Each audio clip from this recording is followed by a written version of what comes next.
Kecelakaan lalu lintas diatur dalam Bab 14 Undang-Undang Nomor 22 Tahun 2009 tentang lalu lintas angkutan jalan. Dalam undang-undang tersebut, kecelakaan lalu lintas diatur mulai dari pencegahan lalu lintas, kecelakaan lalu lintas, hingga bagaimana hak seseorang sebagai korban dari terjadinya kecelakaan lalu lintas tersebut.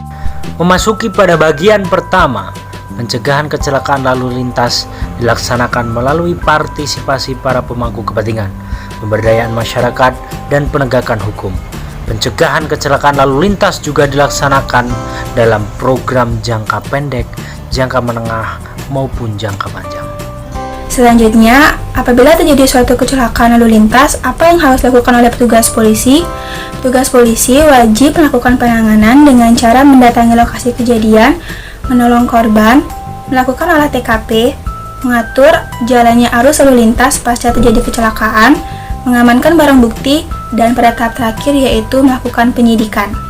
Kecelakaan lalu lintas dalam Undang-Undang Nomor 22 Tahun 2009 digolongkan atas kecelakaan ringan, sedang, dan berat. Lalu, apa yang harus dilakukan oleh pengemudi kendaraan bermotor apabila terlibat dalam suatu kecelakaan lalu lintas? Pengemudi kendaraan bermotor wajib untuk menghentikan kendaraan yang dikemudikannya dan memberikan pertolongan kepada korban. Selanjutnya, melaporkan kejadian kecelakaan lalu lintas kepada petugas polisi terdekat dan bersedia untuk memberikan keterangan terkait terjadinya kecelakaan tersebut. Sedangkan bagi setiap orang yang mendengar, melihat, dan atau mengetahui terjadinya kecelakaan lalu lintas, wajib memberikan pertolongan kepada korban kecelakaan lalu lintas dan melaporkan kecelakaan tersebut kepada petugas polisi yang terdekat.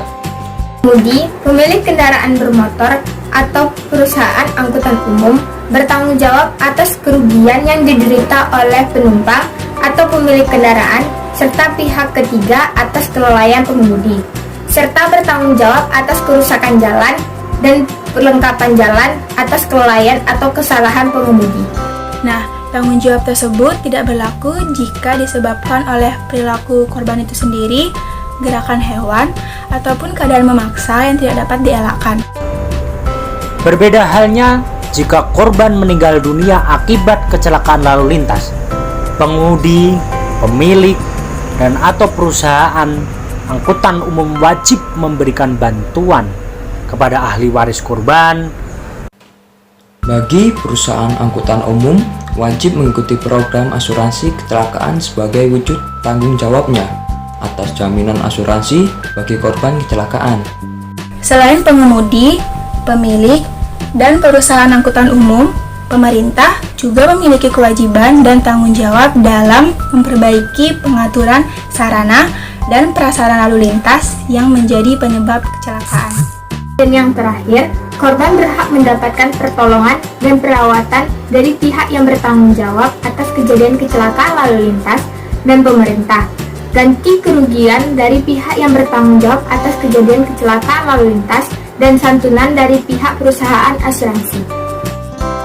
Nah, dikutip dari sebuah jurnal kecelakaan lalu lintas, secara garis besar ada 5 faktor yang berkaitan dengan peristiwa kecelakaan lalu lintas, yaitu faktor pengemudi, penumpang, pemakai jalan, kendaraan, dan fasilitas jalanan.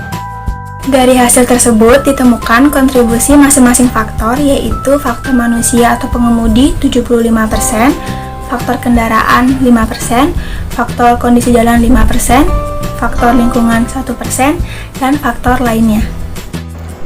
Yang pertama yaitu faktor manusia yang meliputi daripada pengemudi, penumpang, hingga pejalan kaki, di mana pengemudi menjadi salah satu faktor utama yang menentukan kecelakaan lalu lintas.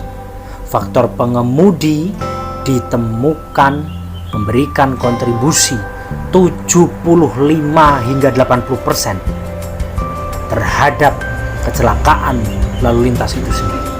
Sedangkan faktor penumpang terkait dengan misalnya jumlah muatan, baik itu penumpang maupun jumlah barang yang berlengkap. Faktor kedua yaitu kendaraan.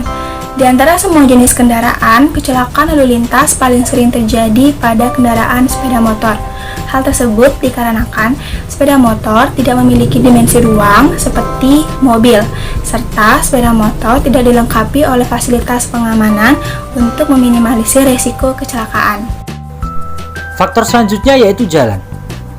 Keadaan fisik jalan, rambu-rambu jalan, dan panjang jalan yang tersedia, misalnya lubang-lubang, dapat menjadi pemicu terjadinya kecelakaan. Keadaan jalan yang berkaitan dengan kemungkinan kecelakaan lalu lintas berupa struktur datar atau mendaki, menurun, lurus, ataupun berkelok-kelok. Serta faktor terakhir yaitu lingkungan yang meliputi cuaca, geografik.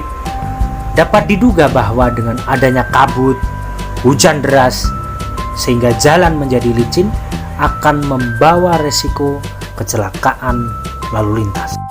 Untuk menghindari kecelakaan, ada beberapa hal yang perlu Anda perhatikan. Berikut tips agar Anda terhindar dari kecelakaan lalu lintas dan agar Anda berkendara selamat sampai tujuan. Ke-1. Pastikan kondisi kendaraan dalam kondisi baik. Kondisi kendaraan merupakan hal yang sangat krusial. Maka dari itu, bawa kondisi sepeda motor atau mobil Anda dalam kondisi prima.